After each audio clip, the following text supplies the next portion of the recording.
created the Vivre Ensemble group. That's Yo vin perdi control l'autre groupe armé.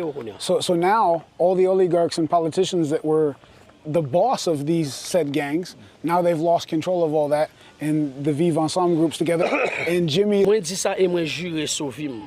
He said on his life, he says this. Depuis nous avons une négociation, dialogue à l'État, dans un mois, ma prends responsabilité pour faire tout le monde ce qui est côté où dans le pays. He said there would be a national dialogue to where in 1 month's time, everyone in Haiti would be able to circulate easy and go where they want. Tout le monde gantier a tourner la caillou. Everyone in Gantier would go back to Tout le monde Kafoufé a tourner la caillou. Everybody in Kafoufé would go back. Tout le monde Gressier a tourner la caillou. Everybody in Gracie would go back to their homes. Tout caille moun nèg zami yo te prend, m'a fait remettre tout le monde caillou. All the homes the guys with guns took, he would make them give them all back. Mais même fuck moi bail groupe armé on bagay en retour. But at the same time, he's going to